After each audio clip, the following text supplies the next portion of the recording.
Hello, Iakovos. Good to see you. Hi, Temitope. Good to see you too. Yeah. So I want my audience to get to know you a bit more. Yeah. The work that you do and the impact that you make. So why don't we start with the first question? What do you do?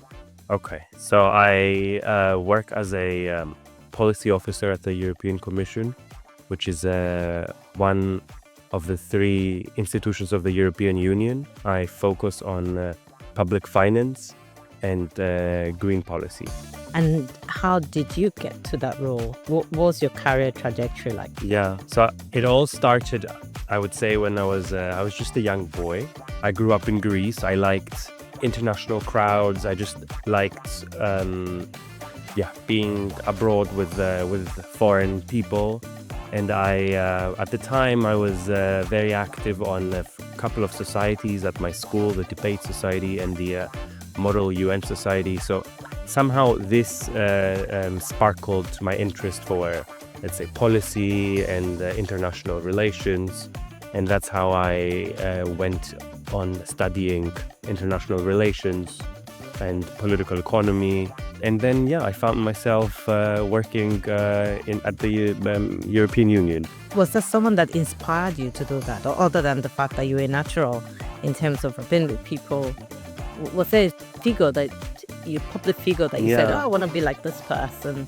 No, there's not one public figure that I would identify with. I just liked policy and politics and current affairs. So it was somehow a natural trajectory, as you said. Right. So what keeps you motivated? I really enjoy being with like-minded peers or with peers in general. So I would say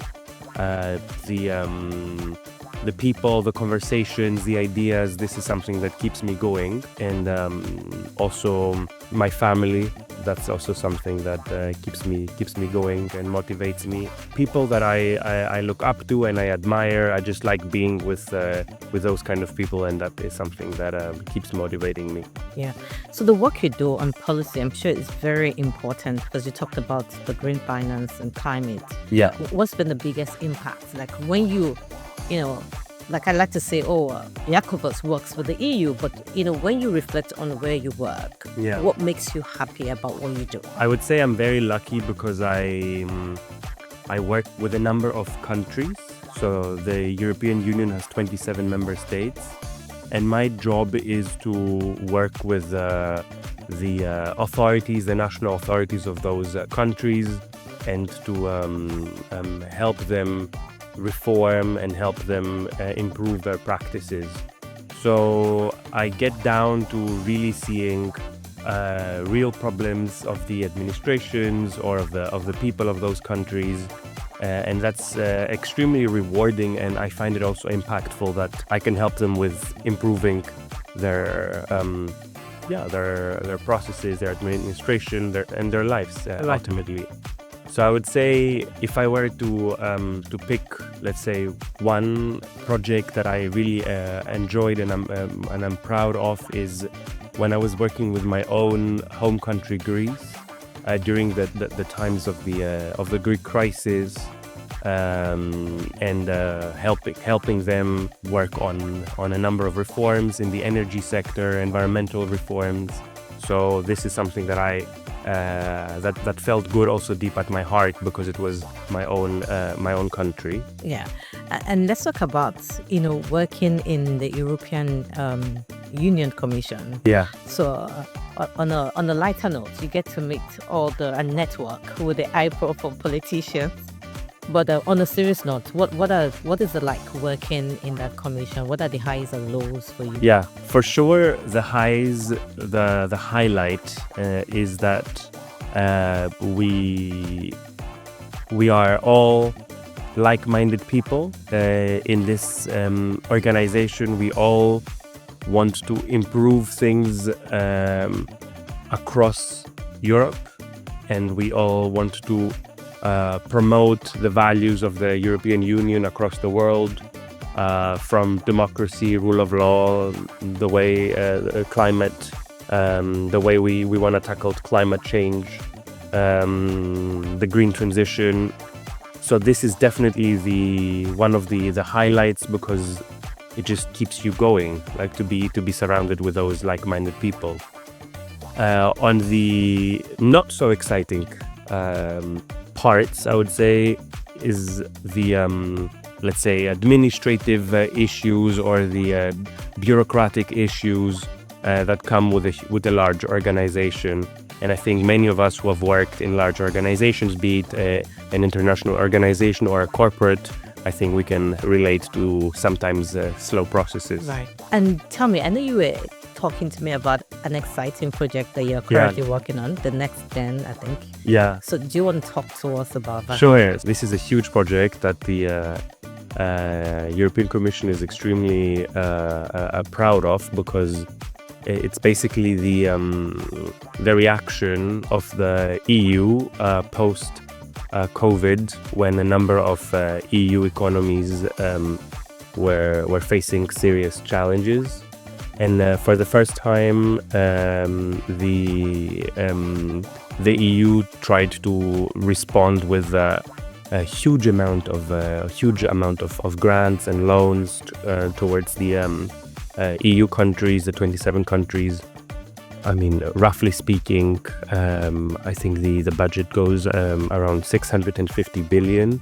And it was through this huge, let's say, project that the EU is trying to ensure the green and digital transitions being the two priorities, but also ensure cohesion across the different regions and across the different member states, but also boost skills and education, reskilling, upskilling, just making the workforce and the society fit for the real challenges of our century and of the time ahead.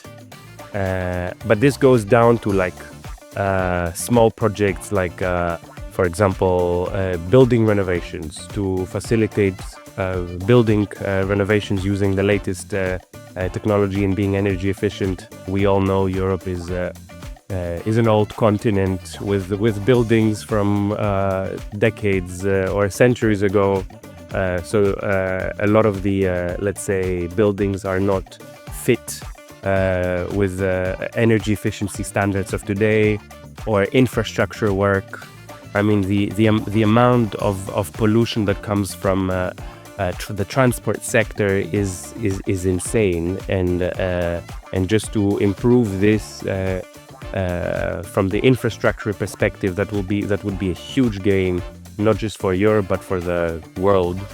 But then also more, let's say, pure policy priorities, like ensuring that the ministries of finance have the right tools to ensure the application of the green transition when they budget things, for example, green budgeting, or to be able to respond to the climate risks of today. Those are skills that the countries simply didn't have and still are working on. Now, let's talk about a reflection of your 20-year-old self. Yeah.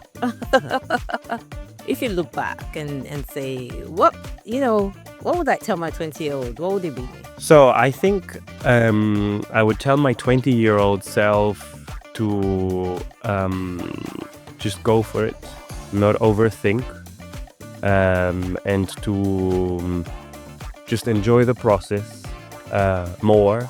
I feel I already tried to enjoy things, because it's important to also have this element in life, but enjoy even more, and yeah, not to be scared. And a wrong decision means nothing. There's many other options. With one door that closes, many more open. Yeah. So I would say, just go for it. Don't overthink. Right. Yeah. Let's talk about some of the things that are not on your CV. Yeah. So when I think about Iakovos, I think about he's a nerd. He's studying. He's political and economic degree from LSE, from King's College, from Oxford. When you're not studying, when you're not in this high-profile meetings, What is Iakovos like? I quite like nature a lot. So I like hikes, and I like the mountains, and I like the sea. Yeah, I have been blessed to grow up in a country that is surrounded by the sea, so that's something that is really close at heart. But then I should also mention that I like participating, helping the community wherever I am. I should mention that one of the things that I'm proudest of, as we are in the impact sphere, is volunteering. 10 years ago, helping migrants and refugees coming to Greece, giving them the basics like water or food, or during their journey from their countries to Europe. So yeah, giving also back to the community, being local or the global community, is also something that matters to me and that I enjoy doing. So that brings me to my last question, which is, what would you like your legacy to be? What would you be known?